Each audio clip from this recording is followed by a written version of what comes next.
السلام علیکم ویورز، میں ہوں شاکر سولنگی۔ ویورز، آج الیکشن کمیشن کے 2 ممبران کی تقرری کے لیے جو پارلیمانی کمیٹی کا اجلاس ہوا وہ بغیر کسی نتیجے کے ختم ہوا ہے۔ کوئی فیصلہ نہیں ہو سکا۔ بلوچستان اور سندھ کے ممبران کی تقرری کرنی تھی، 6 نام آئے تھے وزیر اعظم اور اپوزیشن لیڈر کی جانب سے، لیکن کمیٹی آج بھی کوئی فیصلہ نہیں کر سکی۔ ایک دن رہ گیا ہے چیف الیکشن کمشنر کی ریٹائرمنٹ میں، اور اس کے بعد تو حلف لینے کے لیے بھی ایک آئینی ظاہر ہے کوئی طریقہ کار ہوگا، ہو سکتا ہے جو قائم مقام چیف الیکشن کمشنر بنے وہی حلف لیں گے۔ اور اس کے علاوہ جو فارن فنڈنگ کیس ہے پی ٹی آئی کے خلاف، وہ بھی چیف الیکشن کمشنر کی ریٹائرمنٹ کے بعد، کیونکہ پرسوں ریٹائرمنٹ ہے 5 دسمبر کو چیف الیکشن کمشنر کی، تو اس کے بعد لگ ایسا رہا ہے کہ ابھی تک جو فیصلہ اتنے عرصے میں نہیں ہو سکا تو ایک دن میں تو ممکن نہیں ہے، اور لگ نہیں رہا ایسا کہ کوئی ایک دن میں جو رہ گیا ہے چیف الیکشن کمشنر کا کوئی فیصلہ آ سکے۔ تو یہ اگلا جو چیف الیکشن کمشنر، نیا جو چیف الیکشن کمشنر آئے گا وہی شاید فیصلہ کرے گا۔ عدیل وڑائچ نے یہ پارٹی جو فارن فنڈنگ کیس ہے پی ٹی آئی کے خلاف، وہ بھی عدیل کور کر رہا ہے مسلسل، اور آج جو پارلیمانی کمیٹی کا اجلاس ہوا تھا اس کو بھی عدیل نے کور کیا ہے۔ اس پر ہم بات کریں گے۔ بہت ساری انٹرسٹنگ چیزیں مل رہی ہیں، گیو اینڈ ٹیک بھی ہو رہا ہے سیاسی جماعتوں کے درمیان۔ یہ بہت بڑی خبر ہے کہ اپوزیشن اور حکومت کچھ لوگ کچھ دو کی بنیادوں پر الیکشن کمیشن کے جو ممبران کی تقرری ہے 2 ممبران کی، وہ کرنے جا رہی ہیں۔ مشاہد اللہ خان نے خود اس کا اعتراف کیا ہے آج آن ریکارڈ میڈیا سے گفتگو میں کہ سیاست میں کچھ دو کی بنیادوں پر فیصلے ہوتے ہیں۔ عدیل، پہلے تو یہ بتائیں کہ فیصلہ مطلب پاسبل تو تھا نہیں، کیونکہ جو اتنے عرصے میں 9-10 مہینوں میں فیصلہ نہیں ہو سکا تو ظاہر ہے ایک دن میں تو ویسے بھی یا 1 گھنٹے میں تو ہونا نہیں تھا۔ تو کیا لگ رہا ہے کہ کل جو اجلاس صبح بلایا ہے تو اس میں امکانات ہیں فیصلے کے کہ فیصلہ ہو سکے الیکشن کمیشن کے ممبران کی تقرری کا؟ بہت شکریہ شاکر صاحب۔ بیسیکلی اس معاملے کو تو مارچ 2019 میں نمٹنا تھا، مگر مارچ 2019 میں اس پر جب فیصلہ نہیں ہو سکا تو یہ معاملہ اس کے بعد کئی مہینے میں حل ہو جاتا۔ اب یہ معاملہ دسمبر آ گیا ہے، اور کل یہ کہا گیا تھا اسپیکر اور چیئرمین سینٹ کی جانب سے کہ اب جو بڑا بریک تھرو ہوا ہے اور اس پہ بیک ڈور جو رابطے ہیں وہ کام آئے ہیں، اور اس میں آج اناؤنسمنٹ ہو جائے گی۔ ٹھیک ہے جی،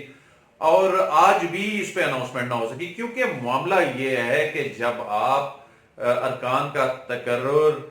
ان کے میرٹس اور ڈی میرٹس کی بنیاد پہ کر رہے ہوتے ہیں، ان کے پروفائل دیکھ کے کر رہے ہوتے ہیں، پھر تو اتنی مشکل بات نہیں ہے۔ جب آپ تقرر اس طرح کریں کہ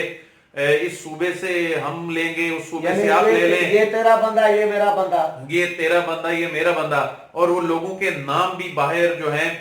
وہ آنے کے حوالے سے کچھ تردیدیں بھی سامنے آئیں۔ اس کی بڑی وجہ بھی یہ تھی کہ پارٹیاں یہ اس بات سے بھی ڈرتی ہیں کہ اس پر ہمارا ٹیگ لگ جائے گا، کل کو یہ کوئی بھی فیصلے کرے گا تو کہا جائے گا یہ تو جی مسلم لیگ نون کا یا پاکستان پیپلز پارٹی کا بندہ تھا۔ لیکن اس میں بات یہ ہے کہ خود یہ کہا آج مشاہد اللہ کی جانب سے کہ یہ تو کچھ لوگ کچھ دو کی بنیاد پہ چل رہا ہے۔ تو جب کچھ لوگ اور کچھ دو کی بنیاد پہ چل رہا ہے تو اس میں ان کے میرٹس اور ڈی میرٹس ڈسکس نہیں ہو پا رہے، ان کی تو فائلیں تک، ان کے سی ویز تک کھول کے نہیں دیکھے گئے۔ صرف یہ دیکھا جا رہا ہے کہ سندھ سے آپ نے لینا ہے یا پنجاب یا بلوچستان سے آپ نے لینا ہے۔ اس پہ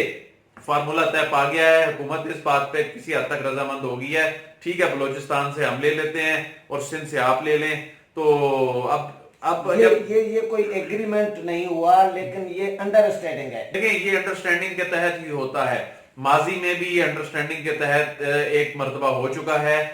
لیکن اس میں ایشو یہ ہے کہ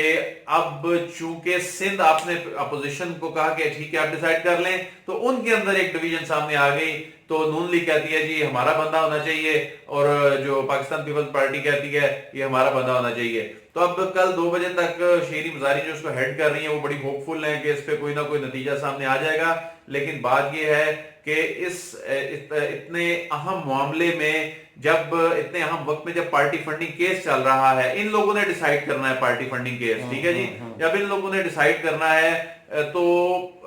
آپ ایسے میں اپوائنٹمنٹس کر رہے ہیں، ٹھیک ہے، آئین میں آپ ہی کا لکھا ہوا ہے، اپوزیشن نے کرنا ہے، پرائم منسٹر نے کرنا ہے، لیڈر آف اپوزیشن کی مشاورت سے، لیکن ایشو یہ ہے کہ ایسے میں ایسے نام آ رہے ہیں، کسی کاروباری شخصیت کا نام آ رہا ہے، کسی جج کا نام آ رہا ہے کہ ٹھیک ہے جج کا نام تو ہاں، لیکن جج کا نام تو سمجھ میں آتا ہے، ٹھیک ہے، جج ہی عام طور پہ یہ اس عہدے پر ہوتے ہیں، لیکن جب کسی بیوروکریٹ، اب دیکھیں لیڈر آف اپوزیشن نے تینوں بیوروکریٹس کے نام بھیج دیے جن کا جوڈیشل سروس کا کوئی تجربہ نہیں ہے، تو ایسے میں اب ایک یہ بھی پرسیپشن ہے کہ جو بیوروکریٹس چونکہ ان لوگوں کے ماتحت کام کرتے ہیں، یہی لوگ حکومتوں میں ہوتے ہیں، تو ایسے میں ایک ایسا بندہ آ جائے جو ان کے لیے کنوینئنٹ ہو، تو یہ ایک ایسی چیزیں ہیں جن کی آئین اور قانون میں گنجائش ضرور موجود ہے، لیکن اس چیز کو اس طرح سے بھی دیکھنا چاہیے کہ جو کنفلکٹ آف انٹرسٹ میں بھی یہ آ رہی ہیں چیزیں کہ ان لوگوں نے حال مستقبل قریب میں ان سے متعلق فیصلے کر رہے ہیں۔ ویسے اصولی طور پر عدیل ایک چیز دیکھیں، ابھی اس وقت ہائی پروفائل کیس چل رہا ہے پی ٹی آئی کے خلاف، فارن فنڈنگ کیس کا، اگر دو ممبران ریٹائر ہو گئے ہیں فرض کریں اور دونوں پی ٹی آئی کو فری ہینڈ دیا جائے کہ پی ٹی آئی اپنے بندے رکھے، تو سیدھی سی بات ہے کہ پھر انصاف تو وہ نہیں ہو سکے گا، وہ تو پی ٹی آئی کے حق میں فیصلہ دے سکتے ہیں، یہ امکانات تو اس کے موجود ہیں۔ میں تو آپ والی بات ہی کر رہے ہیں۔ اور دوسرا، اپوزیشن سے مشاورت کا مقصد یہی ہوتا ہے کہ ایک اپوزیشن کو بھی اکوموڈیٹ کیا۔ شاگرد صاحب، آپ بیسیکلی میری بات کی تائید کر رہے ہیں، میں یہ کہہ رہا ہوں کہ آپ کچھ دو کی بنیاد پہ اپوائنٹمنٹس کر رہے ہیں، آپ ان کی فائلیں دیکھ کر تو پڑھیں، ان کے انٹرویوز تو کریں، ان کی قابلیت تو جانیں، آپ تو اس بنیاد پر کر رہے ہیں جی اچھا فلانے صوبے کا ہمارا ہو جائے گا، چلو ہمیں ایک ہمارا بندہ آ جائے گا۔ میں تو یہ کہہ رہا ہوں کہ یہاں پر آ کے کنفلکٹ آف انٹرسٹ آ رہا ہے کہ آپ کے کیسز سنے جا رہے ہیں، آپ کے کیسز پر فیصلے آنے جا رہے ہیں، اور ان لوگوں نے کرنے ہیں جن کو آپ چن رہے ہیں، اور ایسے کرائٹیریا بنا کے کر رہے ہیں، ٹھیک ہے ایک آپ کر لیں، ایک ہم کر لیں گے، باقی جو ہے چیف الیکشن کمشنر پہ آئیں گے، اس میں بھی پھر ہم کوئی ایسی چیز نکال لیں گے، تو ہے آئین اور قانون کے تحت ہو رہی ہے، کوئی غیر آئینی کام نہیں ہو رہا، لیکن معاملہ یہ ہے کہ اس کے اسپرٹ کو سمجھیں، آپ میسج کیا دے رہے ہیں، کچھ لو اور کچھ دو کی بنیاد پہ کر لو، اور کہنا تو نہیں چاہیے، یہ کہنا بھی نہیں چاہیے، لیکن انفارچونیٹلی آپ دیکھیں نا، آپ خود چیزوں کو کور کرتے رہے ہیں، یہ پچھلے 2-3 مرتبہ ایسا ہوا، مطلب اس سے جو پہلا کمیشن تھا، اس جو بھی موجودہ کمیشن بیٹھا ہوا ہے، اس سے جو پہلا کمیشن تھا، اس میں کئی اعتراضات اس حوالے سے سامنے آئے کہ جو مکا ہوا تھا اس وقت پاکستان پیپلز پارٹی اور پاکستان مسلم لیگ نون کی حکومتوں میں، اس وقت یہ الزامات لگے تھے، تو اب ایسی سچویشن بن رہی ہے پاکستان تحریک انصاف کے دور میں بھی کہ ایسی چیزیں سامنے آ رہی ہیں کہ جی ٹھیک ہے آپ ادھر سے کر لیں، آپ ادھر سے کر لیں گے، تو اس کمیٹی کا جو اسپرٹ ہے اس کا تو مقصد یہ ہے کہ وہ اس کا جائزہ لے، ان لوگوں کے پرٹیکولرز ان کے سارے جو ہے جانچے، اس کے بعد جو ہے وہ ان کو اپوائنٹ کرے۔ اچھا، نون اور پی پی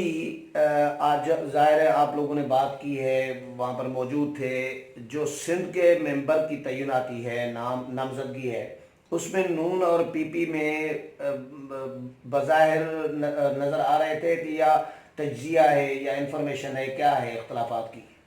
دیکھیں، جب یہ بہت مختصر سا اجلاس چلا، چند منٹ کا اجلاس چلا، اور اس اجلاس کے بعد بریک ہو گئی۔ اس بریک کا مقصد یہ تھا کہ اپنے اپنے پارٹی رہنماؤں سے، قیادت سے یہ رابطہ کریں اور وہاں سے گائیڈ لائن لیں اور اس کے مطابق کمیٹی کو اپنی پارٹی کی پالیسی دیں۔ تو اس کے بعد انہوں نے یہ بتایا جب انہیں کہ جی یہ پیپلز پارٹی اور نون لیگ جو ہے وہ سندھ سے متعلق ڈیسائیڈ کریں گی، تو اس کے بعد ان دونوں میں ڈیڈ لاک پیدا ہو گیا۔ پھر اپوزیشن نے خود ٹائم مانگا، جی ٹھیک ہے ہمیں کل تک کا ٹائم دیں، ہم اس نتیجے پر پہنچنے کے بعد جو ہے وہ کل آپ کو بتائیں گے۔ ویسے آپس کی بات ہے، فیصلہ بظاہر تو پارلیمانی کمیٹی نے کرنا ہے، لیکن پارلیمانی کمیٹی میں سیکنڈری قیادت موجود ہوتی ہے، تمام جماعتوں کے مرکزی قائدین جو فیصلہ کن قیادت ہوتی ہے وہ تو ہوتی نہیں ہے۔ تو انہوں نے یعنی آج جو اجلاس تھا مختصر چلا، یہ فارملٹی، مجھے تو اس طرح لگ رہا ہے، آپ کو کیا لگ رہا ہے کہ یہ فارملٹی تھا، ایک دن کا اجلاس چلیں پھر کل بھائی ڈیسائیڈ کر لیں گے، لیکن ڈیسائیڈ پہلے ہو چکا ہوا ہے ان کے اوپر لیول پہ، یہ ایسا کچھ؟ دیکھیں، ہوتا ہی ایسے ہے، پارلیمانی ہمارا جو نظام ہے، اور خاص طور پہ گزشتہ چند سالوں میں ہونے والی آئینی ترامیم کے نتیجے میں پارٹی قیادت اتنی پاورفل ہو گئی ہے کہ سارے معاملات اسی کے ہاتھ میں ہیں، اور ایون آپ لیجسلیشن میں دیکھ لیں، آپ مطلب آئینی ترمیم کے اندر پارٹی پالیسی سے کے خلاف ووٹ دے ہی نہیں سکتے نا، دیں گے تو آپ ڈسکوالیفائی ہو جائیں گے۔ لیکن اسی طرح یہاں پر کیا ہوتا ہے کہ یہاں ڈسکوالیفیکیشن تو نہیں ہے پارٹی لیول پہ، لیکن یہاں پر آپ پارٹی پالیسی سے انحراف نہیں کر سکتے. کمیٹی میں بیٹھا ہوا جو پارلیمانی پارٹی کو ریپرزینٹ کر رہا ہے وہاں بندہ، اس کے پاس یہ پاورز نہیں ہے کہ وہ پارٹی کی پالیسی کے بجائے اپنا ذہن اپلائی کرتے ہوئے اس بندے کے حق میں ووٹ دے. وہ پارٹی سے جب تک گائیڈ لائنز نہیں لے گا وہ اس وقت تک اپنا ووٹ نہیں دے گا. اچھا، تو یہ جو بلوچستان کے ممبر کی تعین یعنی فیصلہ ہو چکا ہے، اس طرح کی خبریں چلیں کہ نوید جان جو ہیں بلوچ،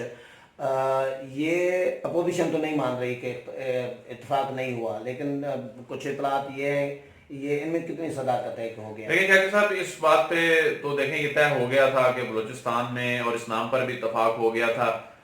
کمیٹی کے ذرائع نے ہمیں اس بات پہ کنفرم بھی کیا، لیکن جماعتیں جو ہیں وہ اس حوالے سے کنسرن ہیں کہ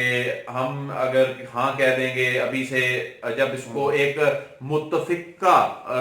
رنگ دیے بغیر اناؤنس کر دیا جائے گا تو اس سے پھر ایک جماعت کا ٹیگ لگ جائے گا کہ یہ تو بندہ حکومتی بندہ ہے. تو ایسے میں ابھی تک کوئی بھی ایسی وہ آفیشیل کوئی سٹیٹمنٹ دینے کو تیار نہیں ہے، اور اس حوالے سے وہ کہہ رہے ہیں کہ اس کی آفیشیل اناؤنسمنٹ ہی ہوگی جو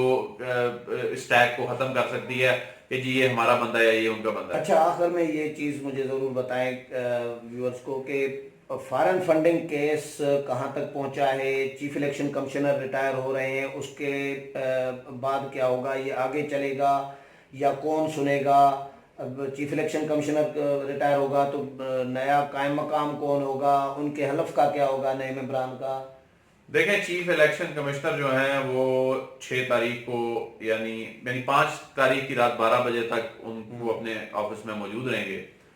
تو ایسے میں الیکشن کمیشن ابھی انٹیکٹ ہے، کام کر رہا ہے، کیونکہ 5 میں سے 3 لوگ موجود ہیں.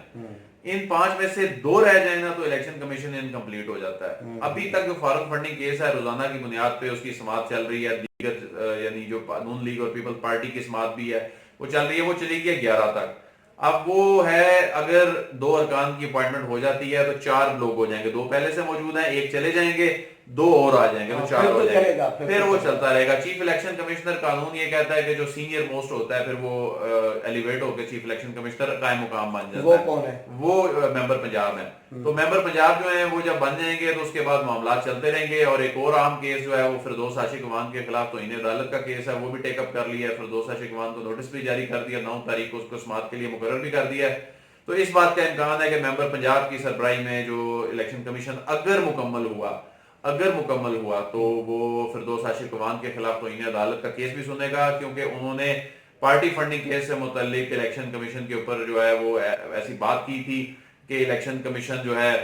وہ شاید زیادتی کر رہا ہے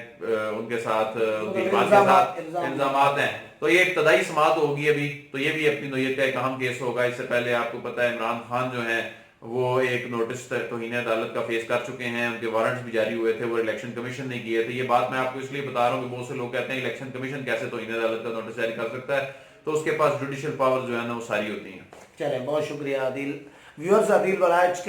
کی باتیں آپ نے سنی جو آج کے پارلیمانی کمیٹی کا اجلاس ہوا یا فارن فنڈنگ کیس کے حوالے سے جو اپڈیٹ تھا وہ آپ کے ساتھ شیئر کیا. اگلے پروگرام میں پھر ملاقات ہوگی، تب تک اجازت چاہتا ہوں. اللہ حافظ.